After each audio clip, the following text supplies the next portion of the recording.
Hello, my dearly beloved friends. Today is the fourth and last session on how Baha'u'lláh recreated the Bábí community of Baghdad.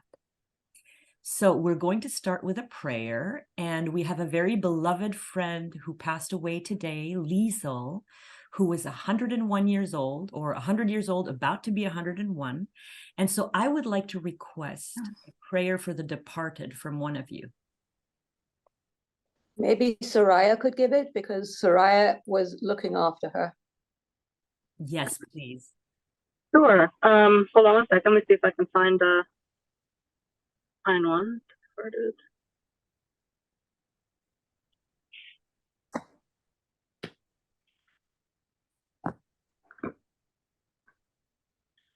O my God, O forgiver of sins and dispeller of afflictions, O thou who art pardoning and merciful, I raise my suppliant hands to thee, tearfully beseeching the court of thy divine essence, to forgive, through thy mercy and pardon, thy handmaiden who hath ascended unto the seat of truth.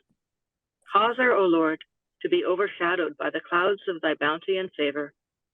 Immerse her in the ocean of thy forgiveness and clemency, and enable her to enter the sanctified abode, thy heavenly paradise. Thou art verily the mighty, the compassionate, the generous, the merciful. Hazrat Baha. So today's session, a very happy session, a very joyful session, is dedicated to the memory of Liesl. I'm going to try sharing my screen. Please give me thumbs up if you can see it. Perfect. So this is how Baha'u'lláh recreated the Bábí community of Baghdad, episode 4. Oops, sorry. That's supposed to be a surprise. Okay, hold on. Hold on. Let me find my slide.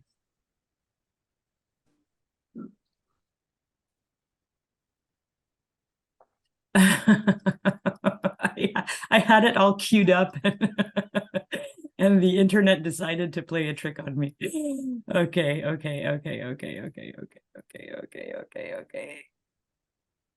Last week we finished speaking with, we finished talking about the greatest, the Holy House, right? Yes. Yeah. Okay, so I'm going to just start right after the Holy House.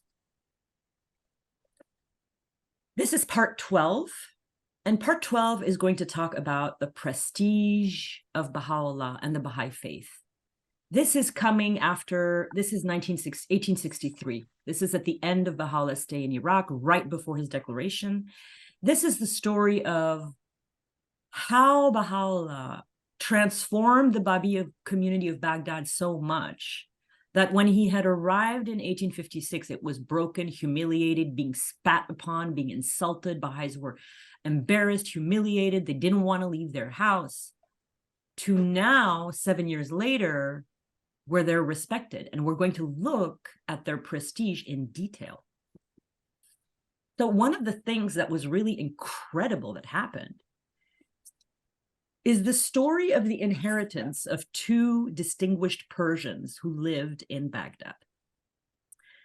Over the course of 7 years, Baha'u'llah's fame had grown exponentially in Baghdad. He was held in high esteem by the notables of the city, and wealthy Persian citizens of Baghdad became so devoted to Baha'u'lláh, two in particular, that they not only became Bábís, but they asked in their will that Baha'u'lláh, known for his integrity, be the one to manage the fair and equitable settlement of their very substantial estates after they died. The fact that they had asked them to do this was really bad for Baha'u'lláh, because they were very well known and they were very wealthy. And when they asked him to do this, because they trusted him so much, it agitated the enemies of the faith. They were jealous, they were angry, and especially what angered them was these very public, very high marks of honor bestowed on the leader of the Bábís that they hated, that they were trying to destroy. Abdul-Baha would later say that Baha'u'lláh reformed, educated, and trained the Bábí community, managed its affairs, and reversed its fortunes. Once Baha'u'lláh had planted spiritual seeds in the hearts of the Bábís, their behavior had completely changed. They were transformed inwardly and outwardly, and they became known for their integrity, their steadfastness, their pure motives, their praiseworthy deeds, and their excellent conduct. Sultan Abdul Majid, the man in the picture here, died on the 14th of August, 1861. But before his death, the Persian government had pressured him repeatedly to remand Baha'u'lláh into their custody or just expel him from Baghdad. But the Sultan had received reports about Baha'u'lláh, and he was so impressed by these favorable reports on his integrity and his behavior from not one, but successive governors of Baghdad, that Sultan Abdul Majid consistently refused to bow to the Persians and do Nasruddin Shah's bidding.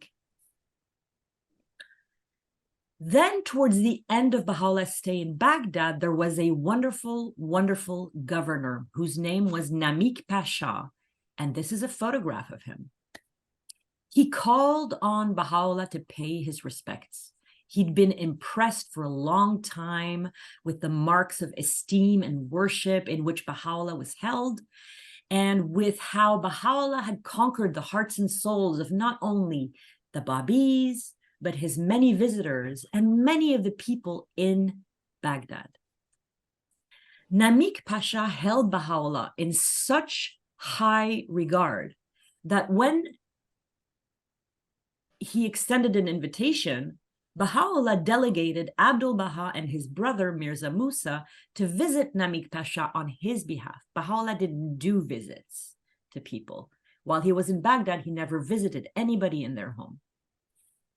Namik Pasha, to honor Baha'u'lláh, gave Abdul-Baha and Mirza Musa such an elaborate reception, such a ceremonious welcome, that the deputy governor, his deputy, stated no notable of Baghdad had ever been so well received.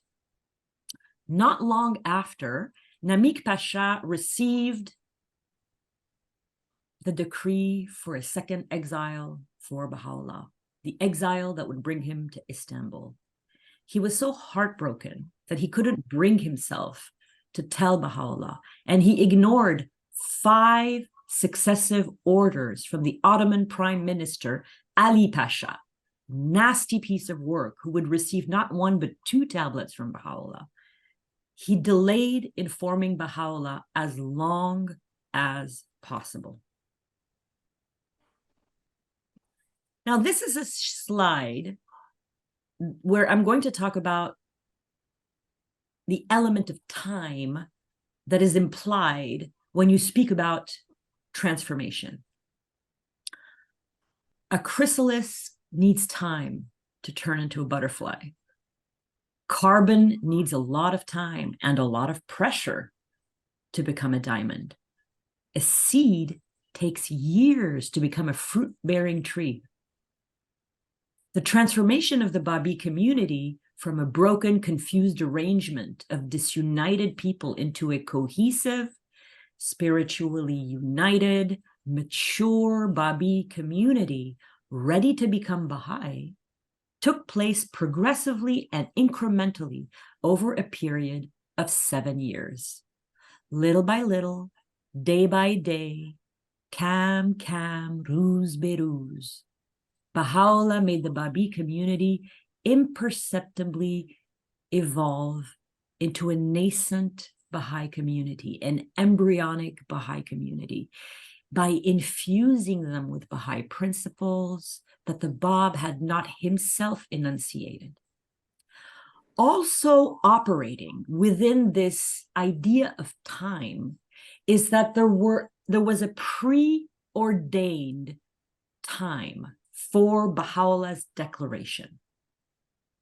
Baha'u'lláh had received his revelation in the Siyat-Shal 9 years before, and 19 years before the declaration in the Garden of Rizwan, the Bab had made his declaration to Mullah Hussein in Shiraz. But in 1863, and more specifically in April of 1863, what's happening is there's a confluence of two things.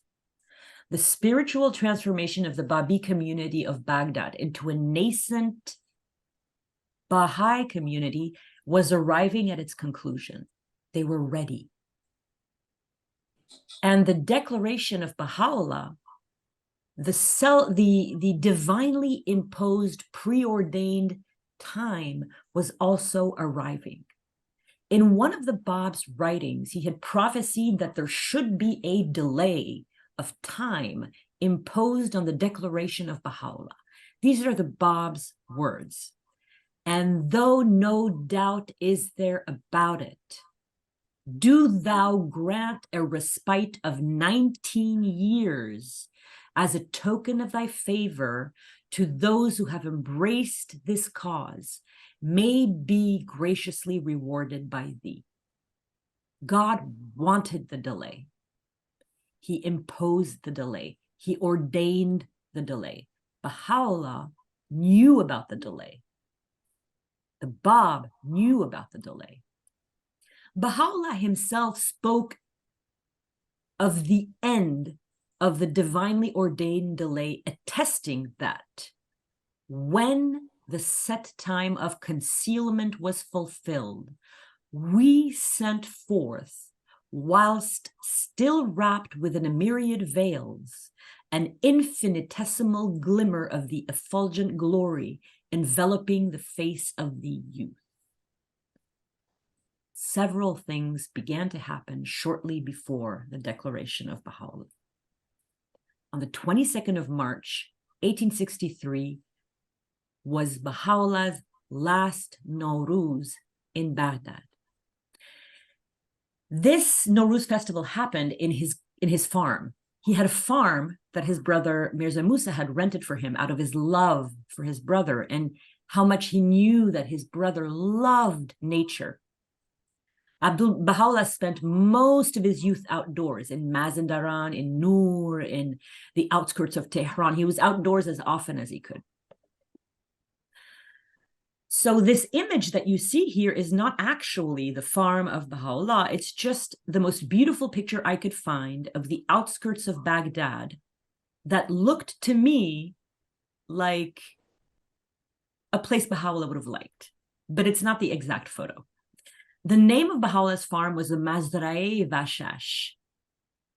So Baha'u'lláh celebrated his last Nowruz at the Mazra'i-Vashash with the united, loving Bábí community. They had all pitched their tents in the countryside, and it was a joyful, happy, wonderful, blissful occasion, followed by 5 joyful days.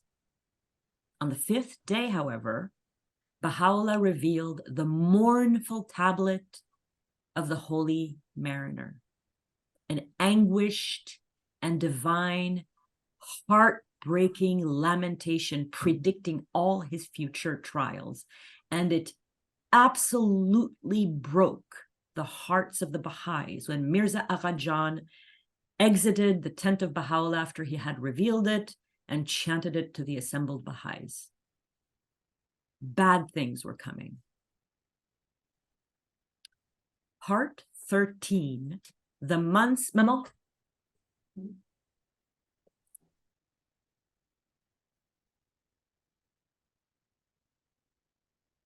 Part 13, the months leading up to the declaration of Baha'u'lláh. This is probably one of my favorite parts in this whole presentation.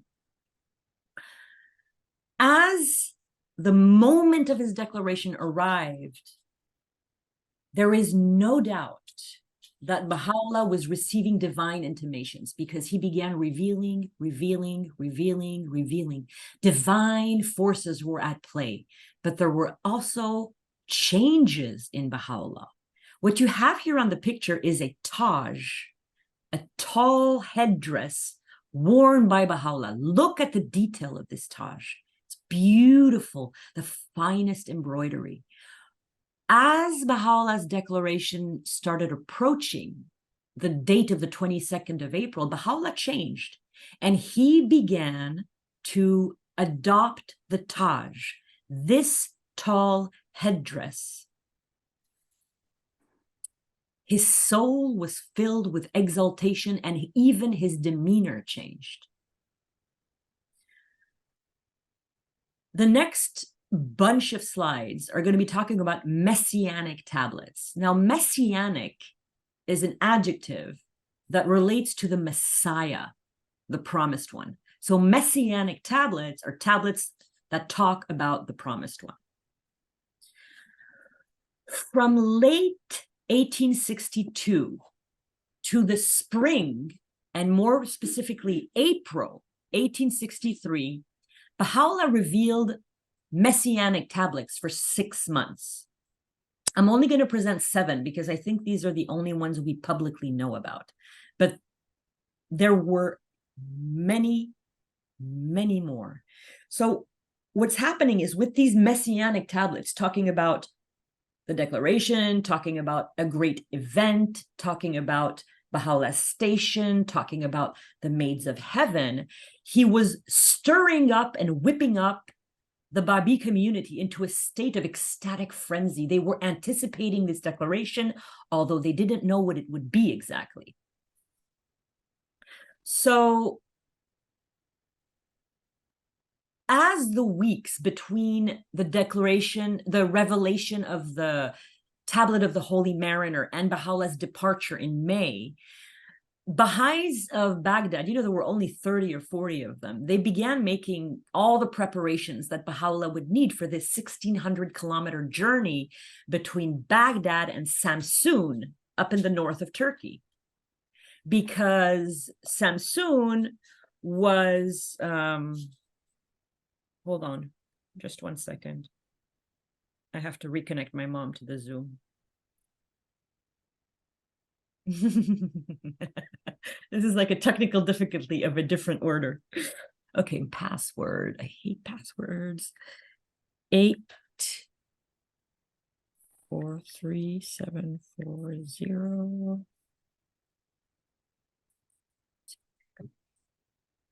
Okay. Bouge pas trop avec ton iPad. Recording in progress.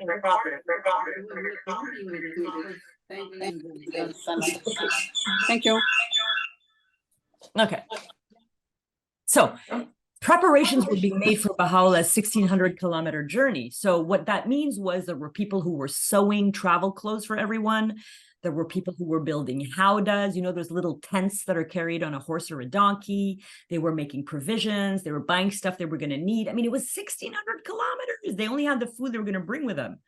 So in the months leading up to April 1863, Baha'u'lláh had been involved in making spiritual preparations of his own. And this is when he started revealing these festive, soul-entrancing poems and tablets nearly every day. So the fact that I only have 7 that I know of to share with you means that that's a drop in the ocean of what actually happened.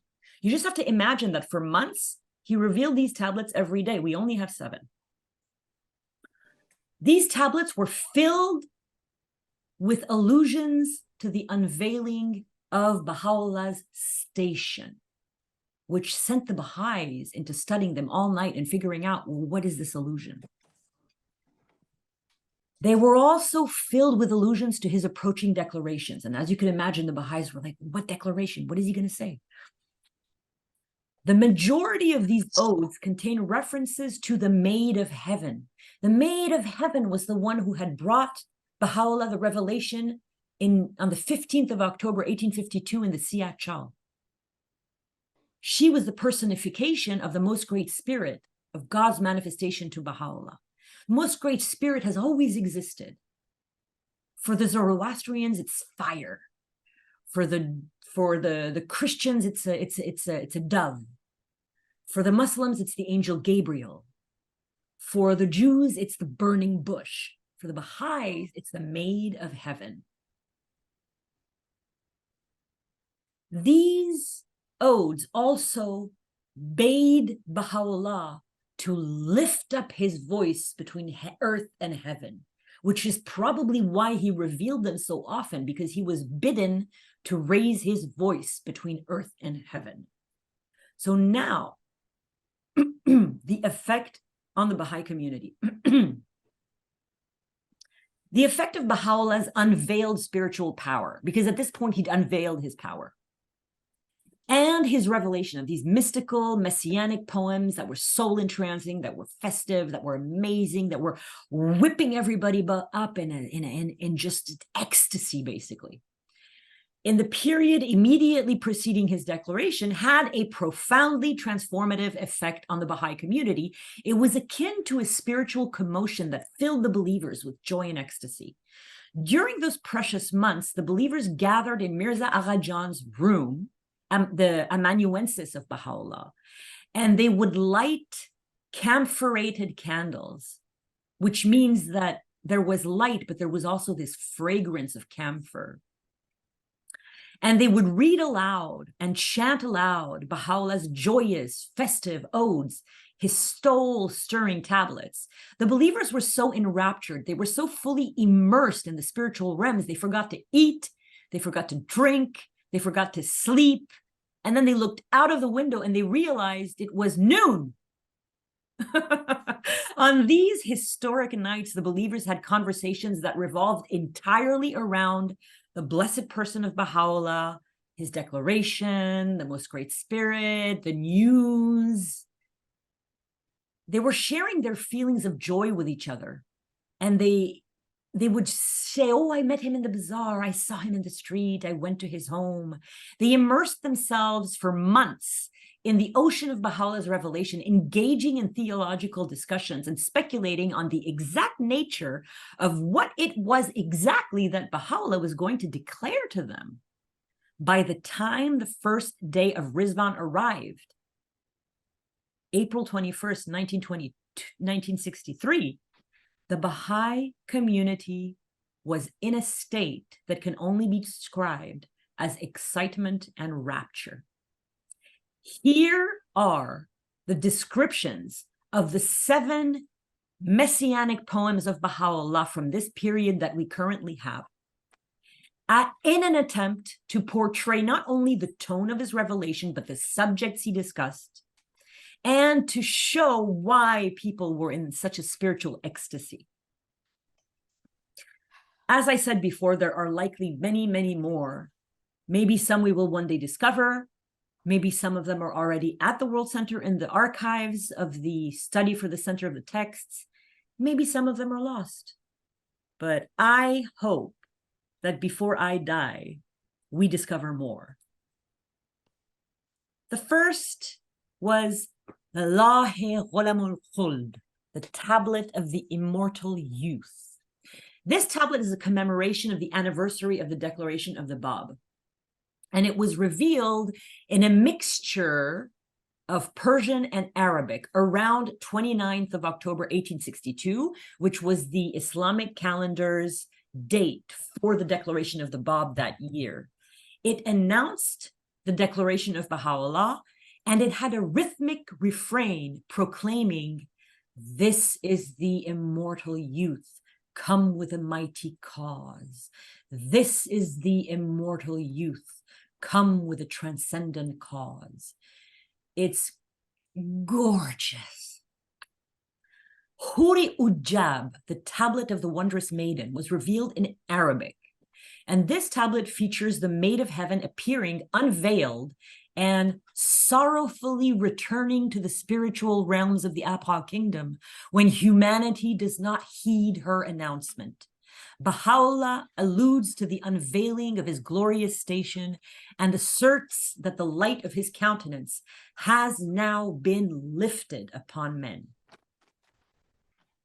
Lawh-i-Ashik va Mashuk, Tablet of the Lover and the Beloved, is a Persian ode proclaiming that a new flower has bloomed in the rose garden of changeless splendor, calling the people to detachment in order to taste the abandonment of enraptured love, and warning them to seize this fleeting opportunity which will not present itself again.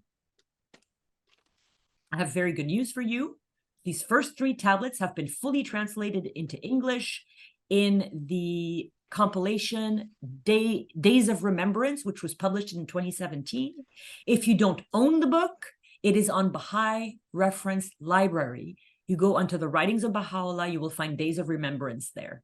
So these tablets, just to recap, are the tablets of the Immortal Youth, the tablet of the Wondrous Maiden, and the tablet of the Lover and the Beloved. In a tablet called Subhana Rabbiyal Allah, Praise be our Lord the Most High, Baha'u'lláh celebrates, and the rest of these are not translated. Baha'u'lláh celebrates in dramatic terms the appearance before him of the Maid of Heaven, personifying the Most Great Spirit, alluding to the glad tidings of the advent of the day of God in elusive, mystical language, while foreshadowing future tests and difficulties, a theme he had inaugurated with the tablet of the Holy Mariner. The 5th tablet is Lawh-i-Firayjat, the tablet of the Divine Maiden. It is a poem revealed in Arabic, where Baha'u'lláh describes a very stirring encounter with the Maid of Heaven, who expires in sorrow after she looks into Baha'u'llah's soul and perceives the extent of his suffering. Hali ya bisharat, Hallelujah, O glad tidings, is an ecstatic poem celebrating the descent of the Maid of Heaven who brings forth life or death to her lovers and her beloved. And lastly, this is the one I really want to read. It's not translated, and I'll explain to you why it's not translated. This is also going to be the subject of the next story, so pay attention to my description of this tablet, because it's very important. Asbagh Ilahi from the Divine Garden is one of Baha'u'llah's most joyful poems, and it was revealed very shortly before his declaration. What is absolutely unique about Asbagh Ilahi from the Divine Garden is that Baha'u'lláh reveals it in an exalted style, where a Persian verse is followed by an Arabic verse, is followed by a Persian verse, is followed by an Arabic verse, is followed by a Persian verse. And the combination of languages and the alternation of languages between verse to verse, Arabic, Persian, Arabic, Persian, Arabic, Persian, creates an absolutely unique melody of peerless beauty. And it provokes an atmosphere of enchantment. The poem is the subject of the following story. So shortly before the 22nd of April, 1863, Baha'u'lláh reveals Asbagh Ilahi. The poem is so extraordinary that a gathering is held one evening in the Most Great House, shortly before Baha'u'llah's declaration, and this evening has gone down in Baha'i history. So this is what happened. Abdul-Baha was then 18 years old. He was very young, he was very radiant, he was very youthful, very distinguished. And he was the host of this gathering where everybody was chanting Asbagh Ilahi, the Arabic, Persian, Arabic, Persian, Arabic, Persian poem. Lots of pretty much all the Bábís of Baghdad were there, including 3 notable Baha'is. Haji Sayyid Javadi Karbilai, who had known the Bab since he was a little boy. Sheikh Sultan, the Iraqi Baha'i, who had gone and fetched Baha'u'lláh from Sulaymaniyeh, and Saya, the courier of the Bab, who crisscrossed Persia over and over and over again on foot, delivering messages to and from Azerbaijan to the Bab, to the believers.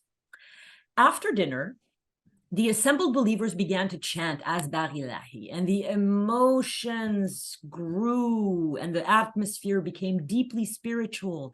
Their hearts were filled with divine love, and the hidden mysteries of Asbagh-Ilahi became obvious to them. They became excited, they became enraptured, and all of a sudden, without warning, the door opened and Baha'u'lláh walked in, majestically, holding in his hand a small vessel of rose water. He greeted the Bábís and told them he did not want to disrupt their gathering, but he said that he had felt the spirituality of their gathering, and he had come for one thing only, to anoint them with rose water. After graciously anointing every person in the room, Baha'u'lláh left. But because this was the climax of the evening, no one could sleep. Baha'u'lláh had just come and anointed each one of them. They were intoxicated with the wine of his presence, even when he had left. Nabil would later say, "The like of that night, the eye of creation had not seen." By the time the first day of Rizvan rolled by, the Bábí community was in a state of rapture. Part 14, the Declaration of the Bab. Oh, Baghdád.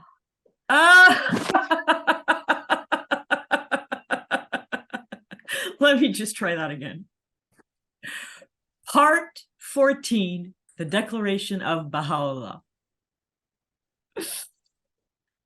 27 days after Baha'u'lláh had revealed the mournful tablet of the Holy Mariner on Wednesday, 22nd of April, 1863, and 26 days after he had received the invitation to come to Istanbul, please, from the Ottoman Sultan, Baha'u'lláh stepped out of the Most Great House for the very last time.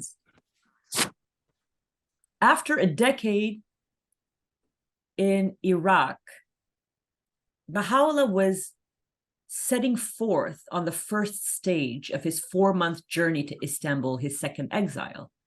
But before leaving, Baha'u'lláh would usher in the first phase of his proclamation and the Baha'i revelation to the small band of 30-40 Bábís who had been waiting for this moment for months. This historic day would forever after in the annals of the Baha'i faith be known as the first day of Rizvan. Baha'u'llah's departure from the Most Great House, his most holy habitation, out of which had gone forth the breath of the All-Glorious, and from which had poured forth in ceaseless strains the melody of the All-Merciful, was the culmination of countless farewell visits from his numerous admirers, acquaintances, and friends of every class and denomination in Baghdad. They were all heartbroken he was leaving. As Baha'u'lláh walked through the streets of old Baghdad to the Tigris River, he was surrounded by crowds who were crying and lamenting. Baghdad had rarely seen such a leave-taking, a crowd of men and women of all ages, friends and strangers, Arabs, Kurds, and Persians, notables and clerics, officials and merchants, the poor or the simply curious, thronged to the streets adjacent to the Most Great House and leading to the banks of the Tigris River, eager to catch one last glimpse of Baha'u'lláh, who by his words and deeds had exerted such a powerful influence on so many of the city's inhabitants. On his way to the riverbank, Baha'u'lláh generously gave last alms to the poor he had befriended, and he uttered words of comfort to those incomparable souls, inconsolable souls who implored him on every side. And the thing is, none of these people were Bábís. They were just people from Baghdad. This, my friends, is a Kufa, and I cannot underestimate how excited I was when I found this picture, because Hand of the Cause, Mr. Balyuzi, says that Baha'u'lláh crossed the Tigris River in a Kufa. And he had a funny way of spelling it, so it took me a long time to actually find it. And this is the boat that Baha'u'lláh took to go to the Garden of Rizwan. It's made out of clay and reeds, and it's a very, very traditional boat that is steered with a long stick, and it's used on two rivers, the Tigris and the Euphrates. So when Baha'u'lláh arrived at the Tigris River, a kufa, a round boat traditionally used on the Tigris and Euphrates rivers, was waiting for him. Before embarking, Baha'u'lláh addressed the loyal crowd that had surrounded him and gave them his parting words. "O my companions, I entrust to your keeping this city of Baghdad in the state ye now behold it. When from the eyes of friends and strangers alike, crowding its housetops, its streets, and its markets, tears like the rain of spring are flowing down, and I depart. With you it now rests to watch, lest your deeds and conduct dim the flame of the heart that gloweth within the breast of its inhabitants." After crossing the river, Baha'u'lláh disembarked on the opposite shore, entering the garden of Najib Pasha, which we know as the Garden of Rizwan, just as the muezzin raised the call to afternoon prayer. We know virtually nothing about Baha'u'llah's declaration. That is the absolute truth. We don't know what he said. We don't know the words he spoke. We don't know how he announced his declaration. We don't know who was there. All the details that we have are from a tablet that was written 5 years later in Adrianople. But we have only scant details. We know about the nightingales, we know about the gardens, we know about the tent.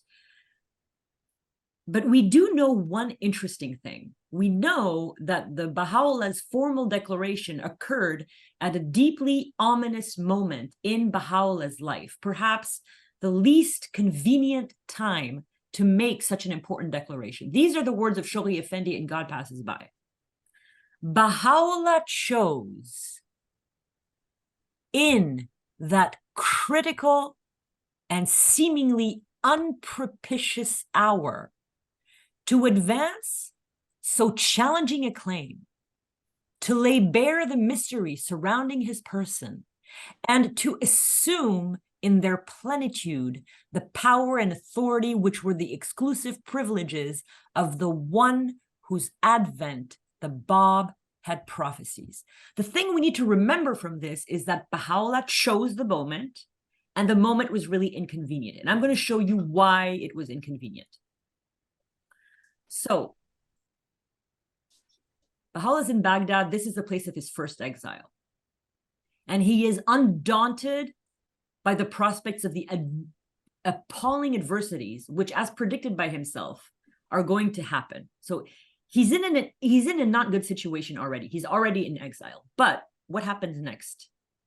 He gets the decree for his second exile. So in between the first exile and the second exile are a little bit of days here. There's just a few days. If you look on the screen and you see the graphic, there's just a few days here between the two. And it's at that moment, on the eve of his second exile, that would bring him farther and farther from his native land, that those few days in between his first and second exile that he decides to declare. So Baha'u'lláh chose in that critical and unpropitious hour to advance so challenging a claim. His declaration was wedged in between his two exiles. There was only a few days between them, and that's when he declared the most important moment of his mystery. When looked at through the lens of Shoghi Effendi, the declaration of Baha'u'lláh is in the worst possible moment, really, because he is surrounded by external enemies who have managed to kick him out of Baghdad. He is surrounded by internal enemies who are going to try to kill him twice once he gets to Edirne, Mirza Yahya and Sayyid Muhammad, those evil twins. He's going to be traveling for months overland and by ship. He's going to go to a foreign culture where he doesn't speak the language, where the leader is more totalitarian than Nasruddin Shah, and the ministers are more hostile than Haji Mirza Akazi had been. When Baha'u'llah proclaimed to his eager followers that he was indeed the promise when foretold by the Bab, that act of declaration unleashed spiritual powers that would protect the Babis. They would sustain them from the cataclysm that was about to be unleashed. Like I said, the only information we have on the Declaration of Baha'u'lláh on the 22nd of April, 1863 is found in Days of Remembrance, and it's a very long Lawh-i-Rizvan, Tablet of Rizvan. The entirety of the tablet has been translated, except the first 2 lines. So you can find the tablet in Gleanings from the Writings of Baha'u'lláh, selection number 14, but it's missing 2 lines. And these 2 lines were translated by one of my best friends, Adib Basumian, who has a website, adibbasumian.com, where he puts all these translations.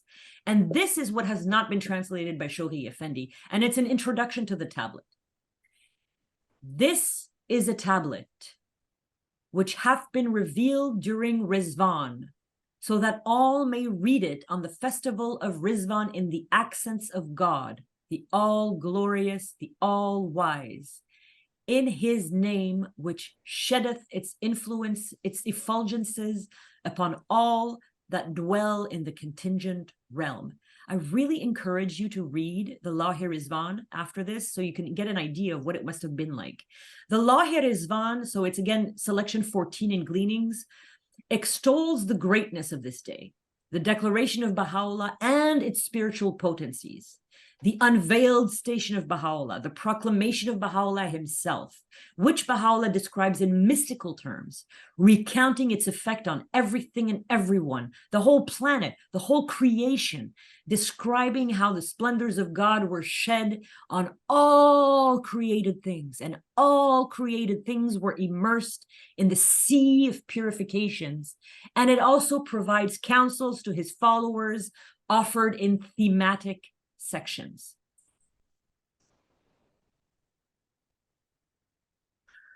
Visitors thronged to the Najibiyya garden, to the Garden of Rizvan. It was such a perfect setting. The garden was aflame with all these varied colors and abundant fragrant roses. Their beauty and the blessings of nature were fitting because it was such a beautiful moment where people could say goodbye to Baha'u'llah. He had just declared his mission. He was now known by all the Babis who were around him as him whom God shall make manifest, the one they had waited for 19 years. And it was spring. So it was physical spring, but it was also the divine springtime. Wave after wave of Baha'u'llah's friends and companions crossed the Tigris River to attain his presence and bid him their last goodbye. Baha'u'llah received eminent visitors, including Ibn Alusi, the Mufti of Baghdad, who was so upset Baha'u'llah was leaving that he cursed Nasruddin Shah because he was holding him responsible for the exile of Baha'u'llah. The governor of Baghdad, who we saw earlier, Namik Pasha, also came, and he was very sorry. He regretted that he was the one who had to tell him that he was banished, and he regretted that all these events had precipitated his departure. And he decided to appoint an officer to accompany Baha'u'llah all the way to Samsun to offer him protection. When the governor asked to help Baha'u'llah in any way, Baha'u'llah told Namik Pasha, extend thy consideration to our loved ones and deal with them with kindness. The governor agreed. And then he did something kind of funny and weird and kind of hilarious. He said, Baha'u'llah, I have a horse and I have a son in Istanbul, and I want the horse to get to my son. I was wondering, can you take the horse with you during your exile and just give it to my son when you get there? And Baha'u'lláh said, of course. I love this story of the horse. He's like, okay, I know you're leaving. I know you're being exiled. I know you might be killed, but can you take a horse for me to Istanbul? This is a drawing I made. Ever since I was a little girl, I always wanted to imagine the nightingale and the roses. So I just did my best and tried to create something that looked like what I had in my head. On the 27th of April, 1863, Nabil was standing guard outside Baha'u'llah's tent. Up until then, every morning, the gardeners were gathering roses and piling them up inside Baha'u'llah's tent in such big piles that all the Bábís meeting for tea, they couldn't see each other because the rose piles were so big. And then Baha'u'llah would give the roses to the people going back to Baghdad and say, share them with my friends. So on this 27th of April, Nabil was standing guard outside Baha'u'llah's tent, and midnight rolled around, and he saw Baha'u'llah emerge from his tent and pass in front of where his companions were all sleeping in their tents. And he was pacing up and down the moonlit, flower-bordered avenues of the garden. The nightingales, nightingales are really unique birds because they sing at night. Most birds sing and then they start twittering when the sun sets. Like they're probably worried they're going to die. Every night they're probably worried they're going to die.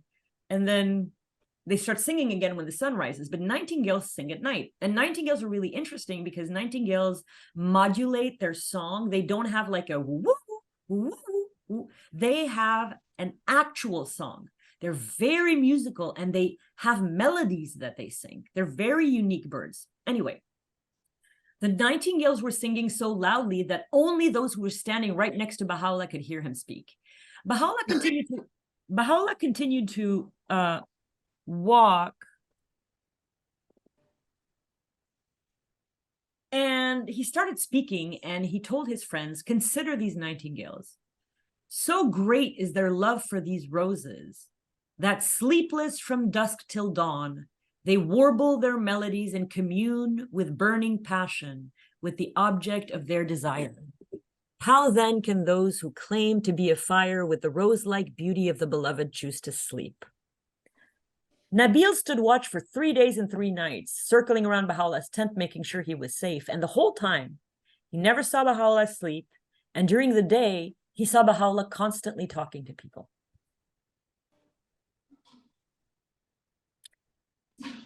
On the 3rd of May, 1863, the 12th day of Rizvan, Baha'u'llah left Baghdad behind. He was leaving Iraq forever, never to return. Throughout the 12th day of Rizvan, the 3rd of May, 1863, people poured into the garden to say their farewells.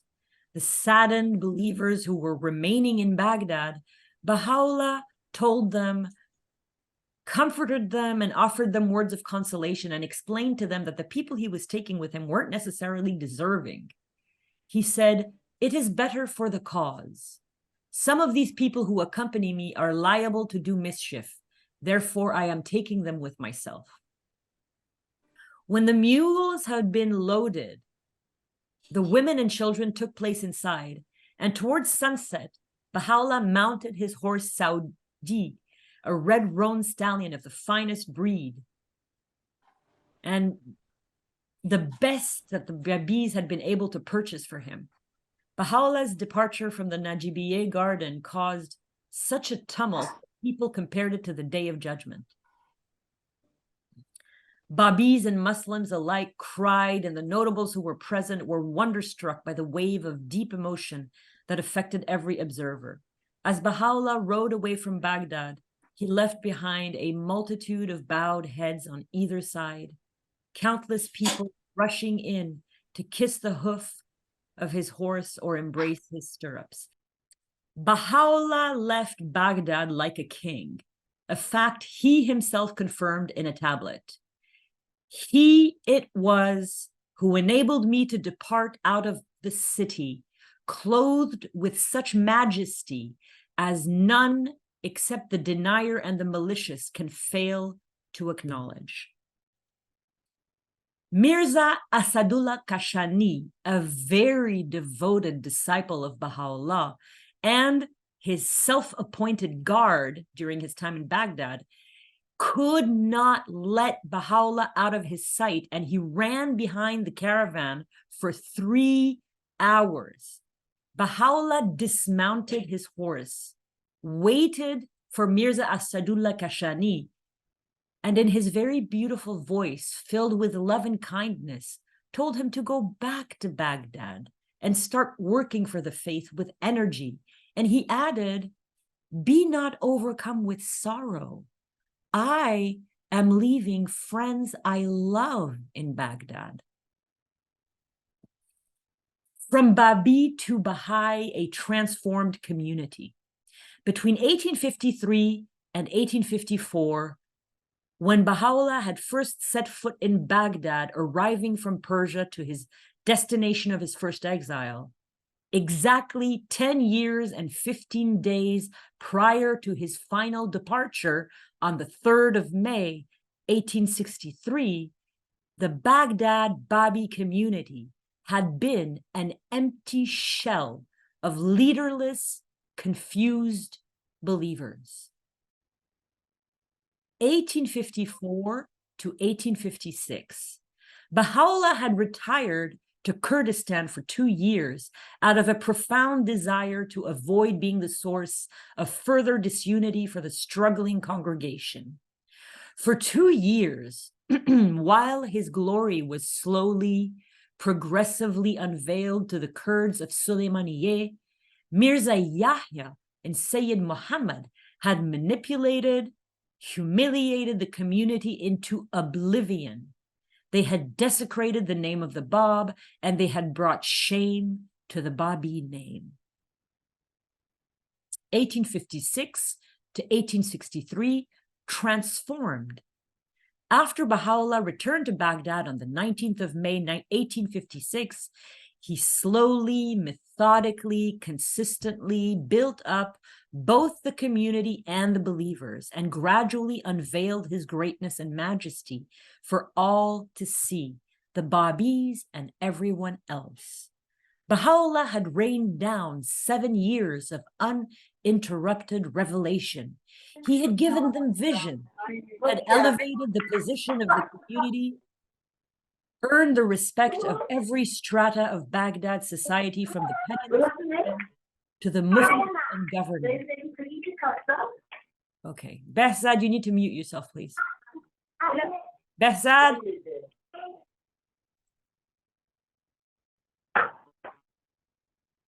Can somebody write in the chat for Baghdád to mute himself? Baha'u'lláh had rained down. Yes, I'm listening.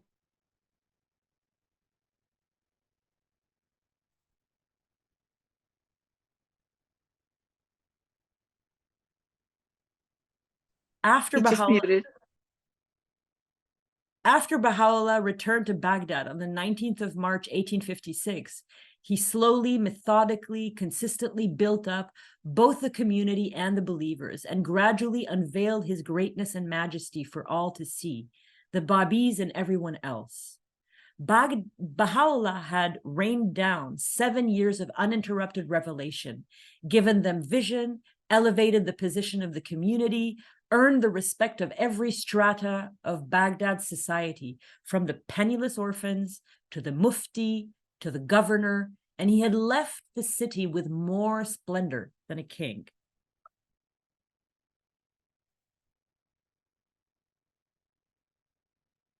This now is the story of another transformation. It's the story of the transformation of Baha'u'llah's enemies.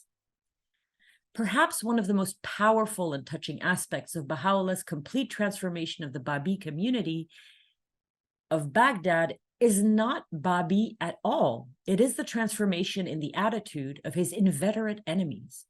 10 years before Baha'u'lláh left Baghdad, the Bábís had been persecuted in the streets. The Bábí faith had been insulted and cursed. A decade later, after Baha'u'llah's 7 years of constant residence, his community building, and his constant work of transformation in Baghdad, the Bábí faith was widely respected and admired. The Persian consul visited Baha'u'lláh and said he personally regretted having played a role in Baha'u'llah's second exile, because he had. The Mufti of Baghdad had become one of Baha'u'llah's close friends. In the end, it was the same governor of Baghdad, Namik Pasha, who best summarized the transformation of Baha'u'llah's enemies in a single sentence. Formerly, they insisted upon your departure. Now, however, they are even more insistent that you should remain. This is quoted in God Passes By. And now, my friends, for our epilogue, we have arrived at the end of this talk. The epilogue is the Lawh-i-Firayjat. 9 May 1863, leaving Baghdad. Leaving Baghdad behind, Baha'u'llah, his family, and their fellow exiles began their long caravan route of 1,600 kilometers to Samsun, Turkey, and reached Firayjat, 5 kilometers away from Baghdad, as the sun was setting on the 3rd of May, 1863, the 12th day of Rizvan. Firayjat no longer exists, but it was in a location of the Tigris River outside of Baghdad that would have looked a lot like the slide that you see here. Firayjat was the large mansion of a former governor of Baghdad, surrounded by a verdant garden on the banks of the Tigris River. Baha'u'llah stayed in the mansion for 7 days while his faithful brother Mir Musa finished tidying up their affairs in the capital and packing and loading the remainder of their possessions. On the 9th of May, 1863, the day Baha'u'llah left Firayjat, leaving Iraq behind, he marked the occasion by revealing a particularly significant tablet in Arabic, which is not very well known outside of Iraq. It is called the Lawh-i-Firayjat, the tablet of Firayjat, in which he calls his departure, this time when the accents of the dove of separation are raised from the land of Iraq. In this tablet, Baha'u'llah begs God to send down upon him every affliction intended for his loved ones, so that nothing would ever dampen their devotion. In this tablet, Baha'u'llah implores God to preserve my loved ones after I am gone, to gather them and sever them from all attachment, so they may stand in fear of no one. He begs God to open their eyes, to allow them to ascend to the station of a true believer. He speaks praises of God continuously through the tablet and returned to God so completely that naught could cause them any perturbation. Baha'u'llah was leaving Iraq and its people forever. These Arabs whom he had lived with in the mountains of Iraqi Kurdistan, these Arabs whom he had loved, he had spent time with in the cafes, these Arabs to whom he had revealed some extraordinary tablets. These Arabs he had loved, he had guided, and he had helped, he had lived with, talked with, spent time with for 10 years. The Iraqis were the first Baha'is in history, the first unofficial recipients of his glory in Kurdistan. They were the first recipients of Baha'u'llah's revelation in Baghdad. They were the ones who had streamed constantly through the most great house, through the garden of Rizvan, refusing to say goodbye to Baha'u'llah even when they had to. And every stop along the way to Firayjat, they had been unable to bear separation from him. The tablet of Firayjat is a testament of love from Baha'u'llah to an entire people. And this talk is dedicated to the Iraqi Baha'is. Thank you, friends.